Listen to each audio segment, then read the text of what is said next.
Sejam muito bem-vindos a mais um programa Tricetados. Hoje eu converso aqui com uma dupla que entende tudo de moda.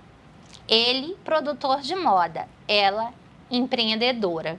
Os dois fazem uma parceria única. Seus nomes, Lisa Mello e Edinho Serrão. Boa noite, meus queridos. Um prazer enorme em tê-los aqui. Boa noite, Trícia, também. Boa Estou noite. estreando no seu programa. Maravilha. Amei. Mas eu tenho a impressão que ele vai ficar da casa, sabe, gente? Pode ser. Bom, Lisa, me conta... É verdade, Lisa Mello é uma pessoa que quase todo mundo conhece, mas para quem não te conhece ainda, quem é Lisa Mello? Bem, eu sou administradora, mas amo trabalhar com moda e produção. Adoro, sempre gostei. E sempre tive uma parceria muito grande com o Edinho. Mesmo antes de ter a grife Eu e Tu, eu sempre gostei de produzir, produzir moda. Produzir moda. Mas eu sempre tive aquele álibi, de ter o Edinho perto de mim. E antes disso, você sempre foi uma garota muito estilosa, né? Ah, obrigada. Não, é verdade. Antes de você começar a trabalhar, você era uma referência em Manaus pelo seu estilo. E aí eu acho que em algum momento você deve ter olhado para dentro de si e dito, é isso que é o meu futuro, né? Isso. Aconteceu esse clique, Lisa, em algum momento? Aconteceu, porque você falou uma palavra-chave, eu acho, estilo. Estilo, eu acho que é de cada um. Eu não sou muito de aquela moda que usam, entendeu?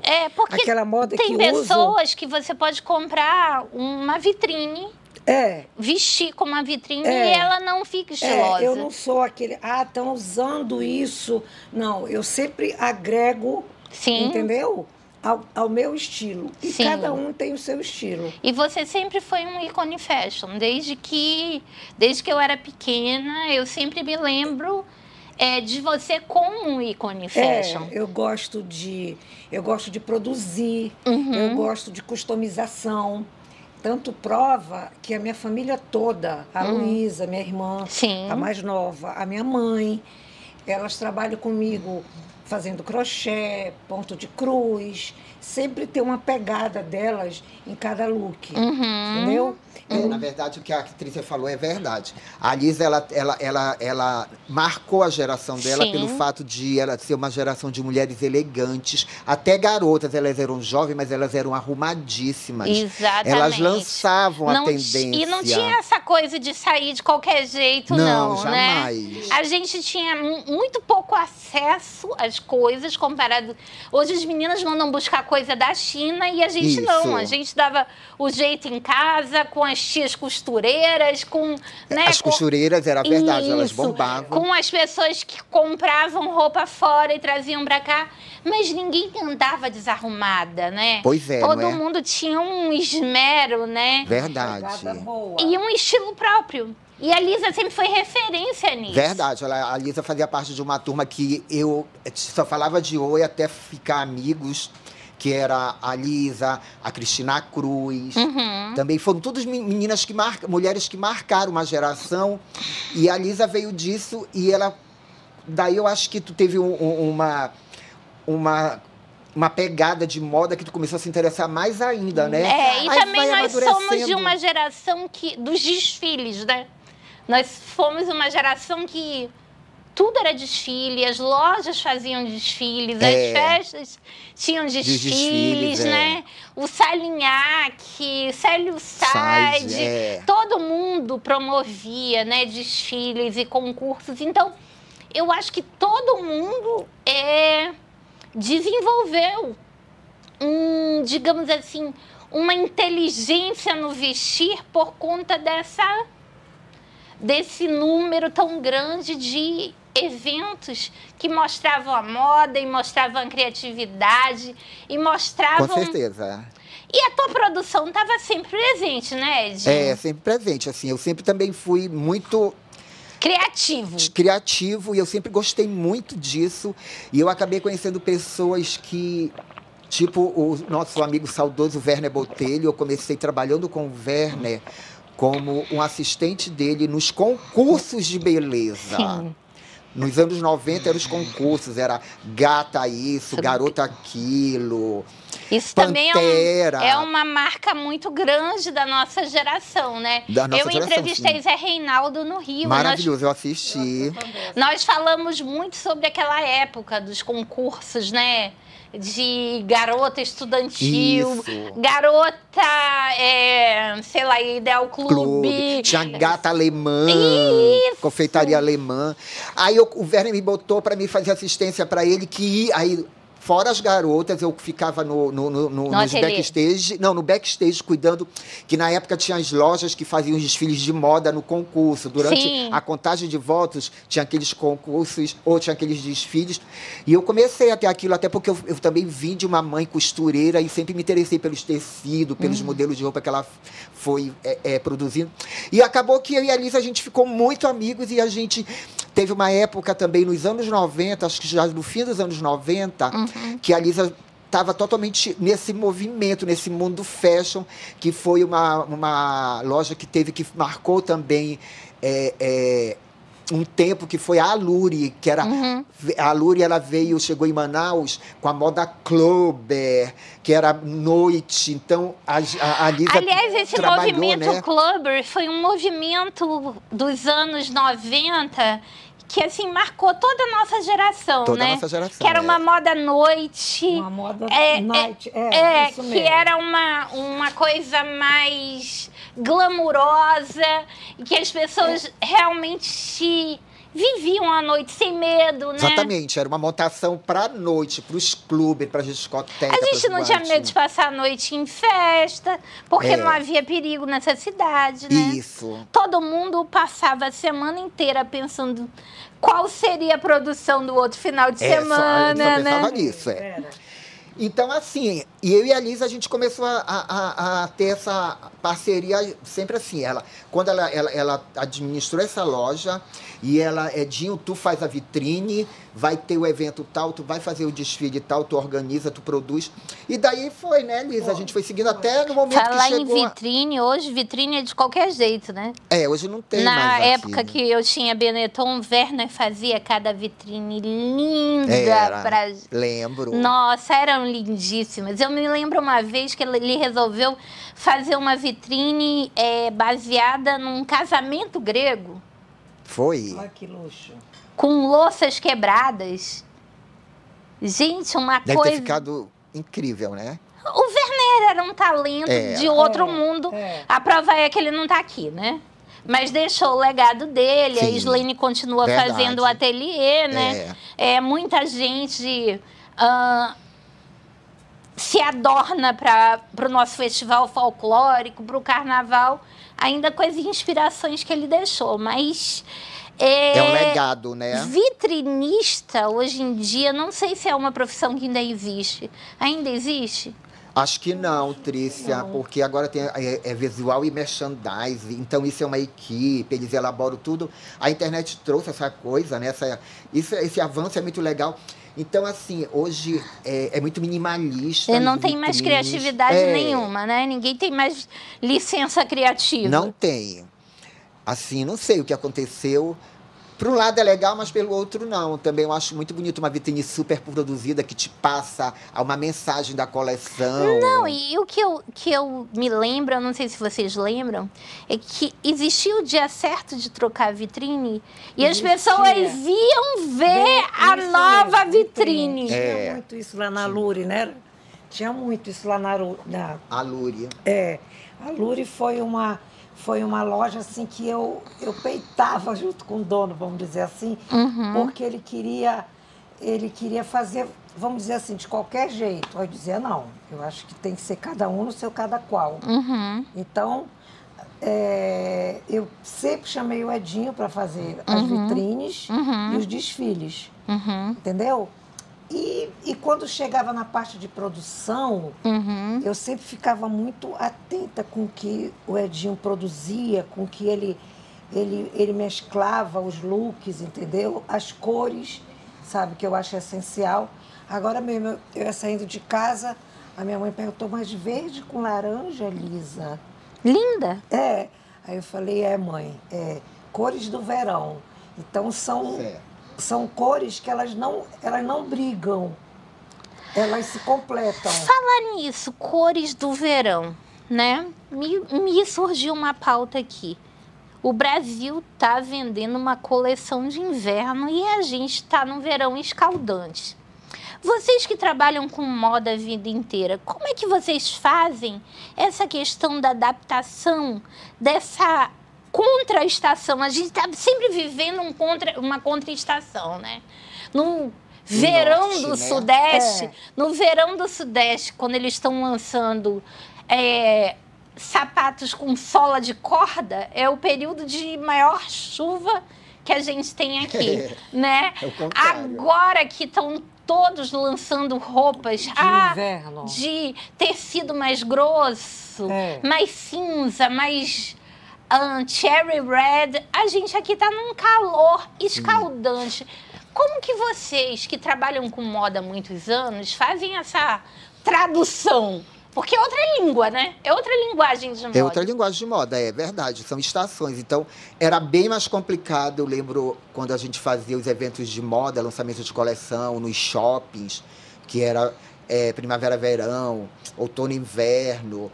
E a gente tinha muita dificuldade porque vinham roupas muito pesadas. Hoje, o que dá uma amenizada é que as grandes fast fashion, as marcas bacanas brasileiras, elas já se preocupam com esse mercado de outras regiões, de outros estados. Então, elas fazem uma coleção mais leve, mas assim, é uma coleção poucas peças, poucas né? peças. Uma coleção mais enxuta. Mais enxuta, exatamente. Elas procuram saber, entendeu, o clima de cada região. Porque, como o Edinho citou, ficava difícil nós adentrarmos ao inverno, porque aqui a gente não tem, aqui não existe, né? Por sinal, agora, como a Trícia falou, a gente está no verão brabo.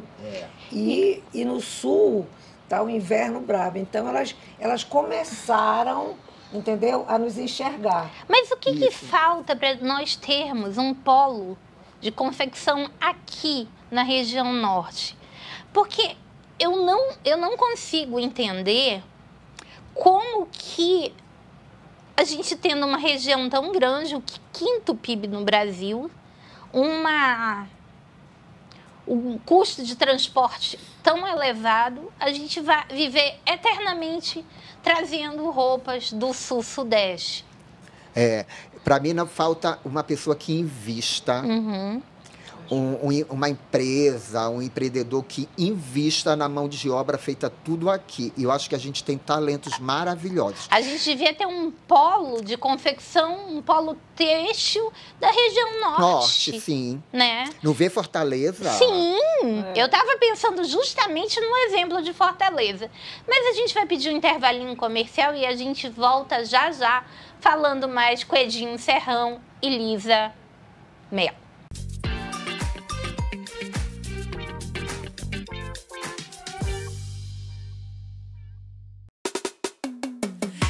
Amazonas diferente. É um Amazonas diferente, com auxílio permanente, um prato cheio, passe livre, o rapidão é um tapetão. É o trabalho que transforma, é o suor da nossa gente, é o governo que entrega e é você que sai na frente. É o Amazonas diferente, é o Amazonas diferente. Governo do Amazonas, trabalho que transforma. O Avancar entrou no mercado com a intenção de somar na vida das pessoas, ajudando a melhorar o dia a dia de cada um. Presente em todos os lugares. Ele também é alimentação, refeição, combustível, premiação, presente, cesta básica e pré-pago. Avancar. Ligue 3003-3939.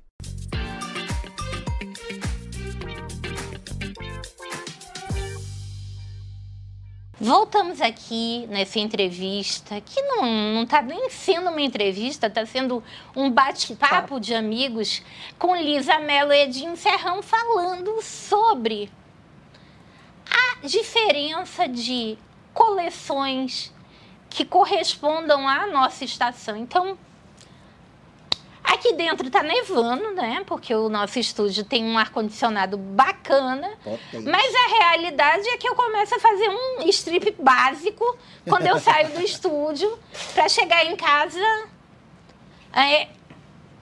sem ter perdido, sem ter desidratado, né, Edinho? E a gente estava pensando aqui, pô, nós temos um polo industrial em Manaus que produz eletrônicos, e nós não temos um polo têxtil em Manaus. E a gente, por quê, né? Porque é tão difícil mandar buscar roupa, é caro. O frete é muito caro, né? Mandar buscar roupa de fora e as coleções não correspondem. Mas aí me ocorreu que Manaus tem uma deficiência muito grande de mão de obra, né? Grande, ainda. As pessoas não costuram mais, né?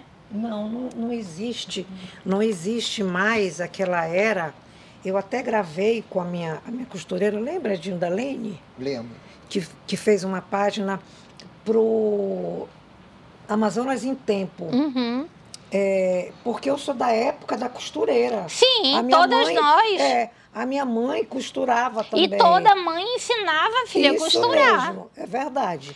Então, eu até hoje, quando eu quero um look, alguma coisa que eu vejo que eu quero montar, eu fico atrás de uma boa costureira. Eu tenho uma amiga, a Bruna Paz Barreto, sabe, que inaugurou o ateliê. Sim. Né? Na coluna desses dias. Eu vi. O ateliê dela, ela tem uma dificuldade enorme de mão de obra. Sem dúvida. Enorme. E ela não paga pouco. Não, mas a questão não é salário, a questão é falta de habilidade. Porque quando eu falo que eu amo costurar, também gosto. Amo bordar. Também gosto. As pessoas me olham assim, parece que eu sou cafona. É, isso mesmo. Entendeu? Ou primeiro desacreditam, ou, sabe? Mas a verdade é que costurar, como ela fez parte da minha infância, porque a minha avó costurava não para fora, mas para ela, e era uma pessoa elegantérrima, eu ficava do lado e eu gostava de estar com ela costurando e fazendo aqueles bordados de alta costura. Essas coisas assim que hoje você não vê quem é jovem ter paciência de fazer nada Isso manual. É verdade, manual. E isso é verdade. A gente vê que existe uma oposição das novas gerações a fazer o que as mães faziam. A gente vem com muitas gerações onde mães ensinavam para filhas isso é verdade. A cozinhar, a costurar. E depois elas começaram... Tinha uma habilidade, né? Tinha uma começaram a querer que as filhas só estudassem, como se para ser independente o estudo fosse suficiente. Mas eu acho que a gente criou uma geração de pessoas dependentes de fast food, de fast fashion, de fast isso, de fast aquilo, porque as pessoas não são verdadeiramente independentes a ponto de não saber fazer um jantar para si própria. Entendeu? De não saber lavar uma roupa branca, de não saber passar a ferro. Que tipo de independência é essa? Né? Eu vejo assim, eu acho que um ser verdadeiramente experiente é um ser que é capaz de cuidar da sua vida como um todo, de ter um trabalho, de cuidar do seu lar, de pelo menos ajustar essas roupas, se não souber costurar, né? Mas o que a gente poderia ter um polo magnífico têxtil aqui, né?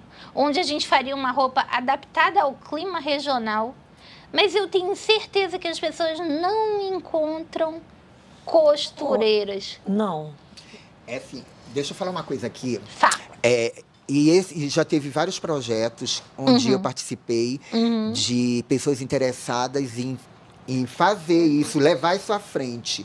Mas também por trás tinha o tipo assim, eu vou citar o Manaus Fashion, que foi um evento maravilhoso. Aquele evento, o projeto todo, quando a gente recebeu, foram convidados 8 estilistas, na época eu nem era estilista, mas as pessoas, os organizadores, um secretário maravilhoso, na época acho que era, não lembro a secretaria, ele falou, não, mas você vai, a gente te incluiu porque a gente vê que tu é muito estiloso, que tu tem capacidade, porque tu é que monta teus looks à noite, é incrível, tu monta os desfiles, e eu acabei montando uma coleção. E a dificuldade com costureira foi imensa, porque tinham que ser coisas produzidas aqui.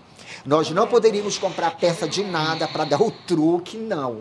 Porque ia ser observado, tudo do lado do avesso. E eu montei minha coleção aqui. A Lisa me indicou umas crocheteiras. Elas fizeram a parte do crochê, foram todas senhoras de bairro que fizeram a parte do crochê da minha coleção. Eu usei um alfaiate lá do centro da cidade, a parte masculina era toda alfaiataria. Mas era uma dificuldade, eu tinha dor de cabeça com eles, porque eu dizia, olha, você tem que entregar tal dia, porque eu preciso dessa peça, que eu vou aí fazer a prova de roupa. E eles, quando eu chegava lá, eles não estavam nem aí. Às vezes o ateliê estava fechado. Então, assim, aí a gente volta para esse projeto. O projeto não foi até o fim. Lembra que tinha a Feiveste, a Feimove? A Feiveste, sim. Já várias iniciativas aconteceram, então, né? O Senac, ele tem cursos de modelagem, corte e costura há séculos. Mas eu acho que as pessoas que soa, eu vou falar uma palavra fora de moda, mas que soa demodé costurar. Fala. Eu tenho uma concepção que você, sabe, citou há pouco, eu acho que são valores, sabe? Valores que vem isso de berço. Sim. Entendeu? Isso é criação de berço.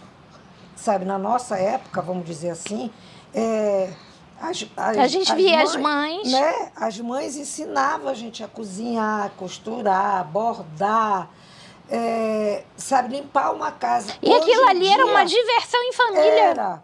Hoje em dia, se você for mandar uma filha sua, sabe, varrer o quarto, isso é uma afronta. Atentado, né? Isso é uma afronta. Eu lancei uma coleção de gripi, e rechilier em dezembro, que as flores eram de crochê, entendeu? Feitas pela tua mãe? Feitas pela minha mãe, feitas pela minha mãe. E foi um sucesso, né? Foi um sucesso. Algumas tinham aplicações e em cima daquelas aplicações eu coloquei flores, folhas, entendeu? E ficou assim uma coisa extremamente diferente. Agora, Lisa, as pessoas dão devido valor a esse trabalho artesanal ou querem comparar com uma peça que elas compram da Shein? Não dão valor, não. Eu também acho que não dão. Não. Artesanato veio de uma família, sabe, de irmãs, de mãe, como eu falei anteriormente, que fazem crochê, tricô, ponto de cruz. A Luísa, que eu acho uma arquiteta... excelente. Fantástica, entendeu? Ela tem um manuseio, sabe, perfeito. Não dão esse devido valor. A minha mãe faz muito bem ponto de cruz até hoje, com 93 anos.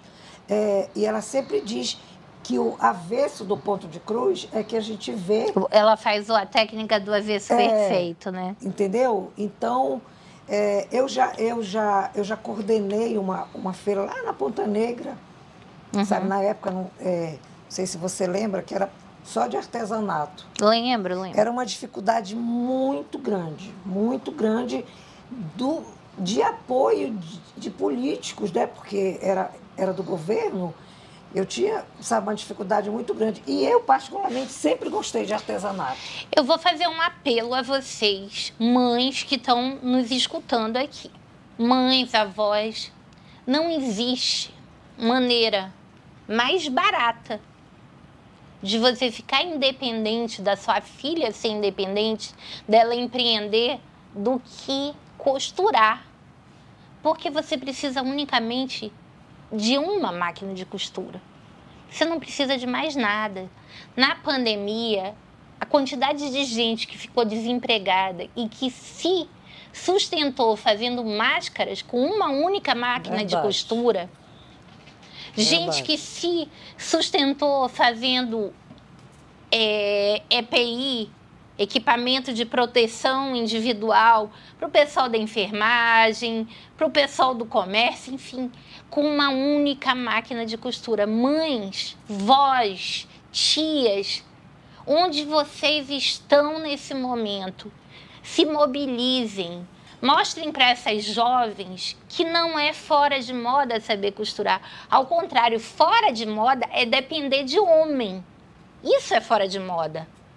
Costurar é uma independência para qualquer mulher, seja para ela se vestir, para ela vestir a família, para ela fazer renda.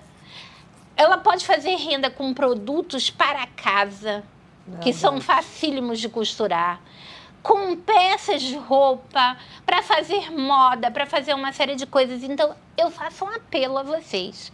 Você sabe costurar? Por favor, ensine para quantas mulheres. É claro que se existirem meninos interessados também, mas quantas pessoas, principalmente mulheres, que você quer empoderar, porque independência é poder. Me lembrei de uma coisa. Diga. Me lembrei de uma coisa, você falou meninos. O meu pai, ele só se vestia de linho, puro linho. E ele tinha um alfaiate que era da Cearense. Sim, eu lembro. Né? Que era da Cearense. O meu pai era assim, era ovacionado quando ele chegava. A calça era de linho e a blusa era de linho. Aliás, Lisa, antes de terminar esse bloco dessa entrevista, que a gente vai com certeza fazer a parte 2, eu tenho notado que as pessoas, hoje o linho está super na moda, mas que as pessoas não sabem mais passar linho. É verdade. E eu estou achando que eu vou ter que ensinar, usar o programa para ensinar a passar roupa. Eu não estou de brincadeira, não. Eu estou falando sério, porque eu vejo que essa contramão criou uma dependência absurda das pessoas em outras, porque não se sabe mais administrar a própria vida. Mas é aquilo que a gente estava comentando. Isso vem arraigado, vem isso de berço. É verdade. Isso vem de berço, isso é criação. Então, vamos criar bem meninos e meninas, vamos ensinar meninos e meninas a darem conta da sua vida. A gente vai encerrar esse programa e vamos continuar com a parte 2 desse programa, porque não dá para terminar aqui.